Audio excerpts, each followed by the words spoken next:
जय माता दी। आप सभी का आपके अपने चैनल एस्ट्रो फ्रेंड अंशु में स्वागत है। मैं Anshu Gupta, astrologer, vastu expert, palmist and numerologist. आज आपको इस लाइव स्ट्रीम में बताने जा रही हूँ कि दशहरे के दिन हमें कौन से उपाय करने चाहिए। मित्रों, हमारी कल की स्ट्रीम में लोगों को बहुत हेल्प मिली, तो मेरे पास बहुत सारे मैसेज आए कि मैम हमें विजयदशमी पर क्या करना चाहिए, इसके बारे में भी आप ज़रूर बताएं। तो बताने जा रही हूँ कि आप दशहरे पर ऐसे कौन से उपाय करें जिसको करके आप अपने जीवन के हर कष्ट को दूर कर सकते हैं और धन की वर्षा कर सकते हैं, यानी कि पैसा आपके घर में भरपूर आएगा। तो अश्वनी महीने के 10वें दिन दशहरा यानी कि विजयदशमी का पर्व मनाया जाता है। दशहरे को हम विजयदशमी के नाम से भी जानते हैं, तो कुछ लोग दशहरे को आयुध पूजा के नाम से भी जानते हैं। क्या आप जानते हैं दशहरा बहुत ही शुभ मुहूर्त वाली तिथि होती है। इस दिन सर्व कार्य सिद्धि वाला मुहूर्त भी होता है और हमारे शास्त्रों में भी लिखा है कि यदि आप कोई भी शुभ कार्य करना चाहते हैं तो आप दशहरे वाले दिन कर सकते हैं। आपने कोई भी नया काम करना है, आप सोच रहे हैं कोई भी काम करने की, तो आप दशहरे वाले दिन उसको शुरू करिए, तो आपके लिए बहुत ही लाभकारी होगा। कुछ लोग यानी कि दशहरे वाले दिन शस्त्रों की भी पूजा की जाती है। आपका जिस भी प्रकार का काम है, आपके जो भी शस्त्र हैं, उसकी इस दिन दशहरे पे पूजा करते हैं। तो दशहरे पर हमें ऐसे कौन से उपाय करने चाहिए जिससे साल भर घर में सुख, शांति, समृद्धि का वास हो और साल भर इतना धन बरसे कि आपको जीवन में किसी भी प्रकार की समस्या न आए। तो मैं आपको बताने जा रही हूँ वे 10 उपाय, जिनमें से यदि आपने एक भी कर लिया तो आपके जीवन के सभी प्रकार के कष्ट दूर हो जाएंगे। तो वो उपाय कौन से हैं?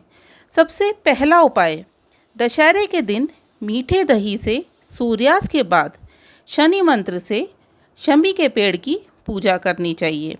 आप शमी के पेड़ के पास जाइए, वहाँ पर मीठा दही चढ़ाइए और शनि मंत्र है ओम प्राम प्रीम प्रोम स शनिश्चराय नमः। इस मंत्र का 108 बार जाप करिए। जाप करने के बाद आप शनि देव से और माँ लक्ष्मी से अपनी कामना कहिए, जिस भी प्रकार की आपको समस्या आ रही है।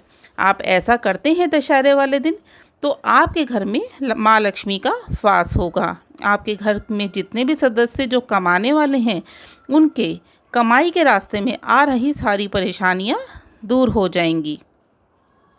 दूसरा उपाय कौन सा है? दशहरे के दिन आपने एक नई झाड़ू लेनी है और इस झाड़ू को आपने मंदिर में ऐसी जगह पर रखना है कि जब आप इसको रख रहे हैं तो आपको कोई रोके नहीं, टोके नहीं, यानी कि ये झाड़ू आपने अनटोके मंदिर में किसी भी जगह पर रख देनी है। आप इस उपाय को करते हैं तो आप जानते हैं आपके धन से संबंधित जितनी भी परेशानियां वो दूर हो जाती हैं और माँ लक्ष्मी आपके घर में वास करती हैं।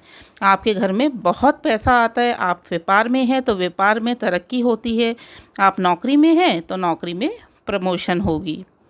अब तीसरा उपाय, रावण दहन होने के बाद, यानी कि जब रावण दहन हो जाता है तो उसके बाद आपने अपने घर के नॉर्थ ईस्ट में यानी कि उत्तर पूर्व में कुमकुम, चंदन और लाल फूल से अष्टदल की आकृति बनानी है।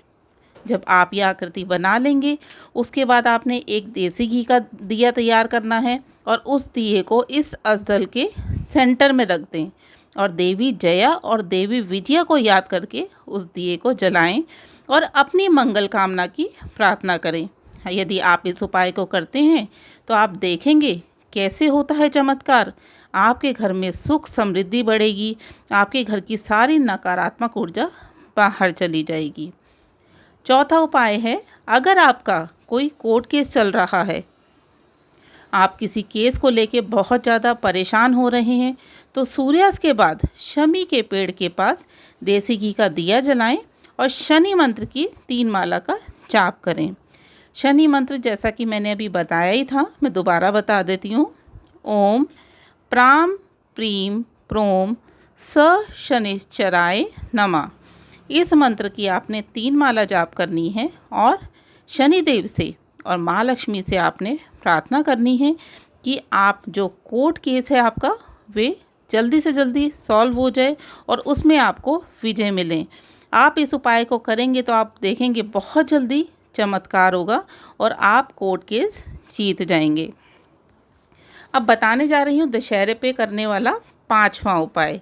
दशहरे के दिन एक फिटकड़ी का टुकड़ा लेना है। अब यदि आपको ऐसा लगता है कि मेरे घर में बहुत सारी नकारात्मक ऊर्जा है, घर में मन नहीं लगता है, मैं घर के बाहर तो ठीक रहता हूँ पर घर के अंदर आता हूँ तो नेगेटिव फील होता है, मन नेगेटिव हो जाता है, लड़ाई झगड़े का माहौल बना रहता है, और या फिर आपको इस तरीके से लगता है कि मैं जो भी काम कर रहा हूँ मेरा वो काम सफल नहीं हो पाता, उम्मीद पूरी होती है कि मेरा ये काम बन जाएगा पर आपका काम बनता नहीं है। यदि ऐसी कोई भी स्थिति है तो आप एक फिटकड़ी का टुकड़ा लें। यदि आपके काम बनते बनते बिगड़ जाते हैं तो अपने ऊपर से और परिवार के सभी सदस्यों से फिटकड़ी का टुकड़ा घुमाकर टच कराकर फिर इसको घर के बाहर जाकर पूरब दिशा की तरफ मुँह करके पीछे की साइड फेंक दें और मुड़कर ना देखें।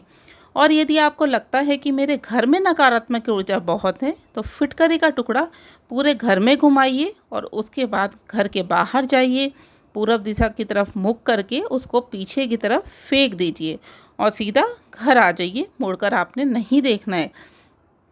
आप देखेंगे बहुत जल्द आपके घर से सारी नकारात्मक ऊर्जा बाहर निकल जाएगी और यदि किसी व्यक्ति पे को नकारात्मक ऊर्जा है तो वे भी बाहर निकल जाएगी और आपके सारे काम बनने लगेंगे। अब यदि आप नौकरी में परेशान हैं या आपका व्यापार नहीं चल रहा है, आपको परेशानी आ रही है कि मैं मेहनत तो बहुत कर रहा हूँ और मुझे उसका फल ही नहीं मिल पा रहा है, तो ऐसी स्थिति में आप क्या करेंगे? बहुत आसान है। आपने 10 प्रकार के फल लेने हैं। वो फल कोई भी आप ले सकते हैं, जैसे केले ले लिया, सेब ले लिया, पपीता ले लिया, पाइनएप्पल ले लिया, अंगूर ले लिया। ऐसे आपने 10 फल लेने हैं, 10 प्रकार के लेने हैं। क्वांटिटी आप अपनी इच्छा अनुसार ले सकते हैं, जितनी आपकी इच्छा कहती है उतना आप लीजिए और इसको आपने गरीबों में बांटना है। दशहरे वाले दिन आपने इसको गरीबों में बांटना है और जब आप इन फलों को बांट रहे हैं तो आपने मन में ओम विजयाय नमः इस मंत्र का जाप करना है। मैं मंत्र आपको एक बार फिर बता देती हूँ। ओम विजयाय नमः इस मंत्र को बोलते हुए आप फल बांटिए और फिर चमत्कार स्वयं देखिए। आपको नौकरी और व्यापार में आ रही सारी परेशानी कैसे दूर हो जाती है। मित्रों, ये इतने अचूक उपाय हैं, यदि आपने दशहरे के दिन करें तो आपको जीवन में सफलता ज़रूर मिलेगी। और आप अभी यदि चैनल पर नए हैं तो चैनल को सब्सक्राइब ज़रूर कर लें, बेल आइकन प्रेस करके ऑल पे क्लिक करें, जिससे जो महत्वपूर्ण जानकारियाँ मैं वीडियोस के माध्यम से देती हूँ वे आप सभी तक ज़रूर पहुँचें। अब हमारा अगला उपाय है, यदि आपको पैसे से संबंधित परेशानी आ रही है तो इसके लिए दशहरे वाले दिन से 43 डेज़ तक यानी कि 43 दिन तक रोज़ आपने कुत्ते को बेसन का लड्डू खिलाना है। इसमें नागा नहीं होनी चाहिए। यह उपाय दशहरे के दिन से शुरू होगा और 43 दिन तक आपने रोज़ करना है। आप इसको करेंगे तो आप स्वयं देखेंगे आपके घर में कैसे पैसा बरसता है। इतना अचूक उपाय है कि इस उपाय को करने से धन से संबंधित सारी परेशानियां आपकी दूर हो जाएंगी। यदि आपको लगता है कि आपके ऊपर कोई ऊपरी शक्ति है या आपके ऊपर किसी ने टोना टोटका कर दिया है या आपके किसी सदस्य पर कर दिया है, तो ऐसी स्थिति में हर इंसान बहुत परेशान हो जाता है और उसे कहीं रास्ता नहीं मिल पाता है। तो ऐसे में बताने जा रही हूँ आपको इतना अनोखा उपाय, जिसको आपने दशहरे वाले दिन कर लिया तो आप सभी ऊपरी शक्ति और तंत्र मंत्र जैसी चीज़ों से आपको राहत मिल सकती है। तो आपने क्या करना है, आपको जब रावण दहन हो जाता है तो उसके बाद थोड़ी सी लकड़ी लाकर अपने घर में सुरक्षित स्थान पर रखनी है। आप रावण दहन के बाद जो लकड़ी है उसको लाकर अपने घर में रखते हैं तो आपके घर की सारी नकारात्मक ऊर्जा बाहर चली जाती है और उसके बाद आपके घर पर या आपके परिवार पर किसी भी प्रकार का तंत्र मंत्र जादू टोना नहीं हो पाता है। दशहरे के दिन आपको अपने इष्ट देव के मंदिर ज़रूर जाना चाहिए। ज़्यादातर लोग क्या करते हैं कि देखा देखी पूजा करनी शुरू कर देते हैं कि सारे साईं बाबा की पूजा कर रहे हैं तो हम भी साईं बाबा की पूजा करेंगे, सारे देवी की पूजा करते हैं तो हम भी देवी की पूजा करेंगे। परंतु हर किसी के अपने इष्ट देव होते हैं। आप पूजा सबकी करिए पर अपने इष्ट देव को मत भूलिए। जो आपके इष्ट देव हैं, दशहरे के दिन आपको अपने इष्ट देव के मंदिर ज़रूर जाना चाहिए और उस दिन उनकी पूजा आराधना ज़रूर करनी चाहिए। यदि आप दशहरे के दिन अपने इष्ट देव की पूजा करते हैं तो आपके जीवन में आने वाले सभी कष्ट आपके इष्ट देव दूर कर देते हैं और आपके घर में बरसाते हैं अपार धन, यानी कि माँ लक्ष्मी की कृपा भी आपको बहुत मिलती है। तो अपने इष्ट देव की पूजा दशहरे के दिन ज़रूर करें। 10वां उपाय है, दशहरे वाले दिन सुंदरकांड का पाठ ज़रूर करना चाहिए। आपको जीवन में किसी भी प्रकार की समस्या आ रही है, चाहे वे व्यापार की हो, नौकरी की हो, आपका विवाह नहीं हो पा रहा हो, या आप पढ़ाई में बहुत मन लगाकर पढ़ते हैं फिर भी आपको तरक्की नहीं मिल पा रही है, परिवार में सुख शांति नहीं है, नौकरी व्यापार में तरक्की नहीं मिल पा रही है, धन लाभ नहीं हो पा रहा है, तो ऐसी स्थिति में आपको दशहरे वाले दिन सुंदरकांड का पाठ ज़रूर करना चाहिए। सुंदरकांड का पाठ करने के बाद आप हनुमान जी और माँ लक्ष्मी से अपनी मंगल कामना की प्रार्थना करिए, तो आपके जीवन में आने वाली हर समस्या दूर हो जाएगी और माँ लक्ष्मी का आपके घर में वास होगा। तो मित्रों, ये थे वो 10 उपाय जिनको आप दशहरे वाले दिन करके अपने जीवन की हर समस्या को दूर कर सकते हैं, अपने जीवन में धन आगमन के सभी रास्ते खोल सकते हैं। तो करिए इन 10 में से कोई भी एक उपाय और अपने जीवन को सफल और सुखी बनाएं। मित्रों, उम्मीद करती हूँ यह जानकारी आपके लिए बहुत ही लाभकारी साबित होगी। ये वीडियो अच्छा लगे तो लाइक ज़रूर करिएगा। वीडियो को ज़्यादा से ज़्यादा दोस्तों और रिश्तेदारों में शेयर करें। यदि वीडियो से संबंधित कोई प्रश्न है तो आप कमेंट बॉक्स में लिखकर पूछ सकते हैं और अपने चैनल एस्ट्रो फ्रेंड अंशु को सब्सक्राइब ज़रूर कर लें। बेल आइकन प्रेस करके ऑल पे क्लिक करें, जिससे आपको वीडियो के नोटिफिकेशन सबसे पहले मिलें। जय माता दी, आपका दिन शुभ हो।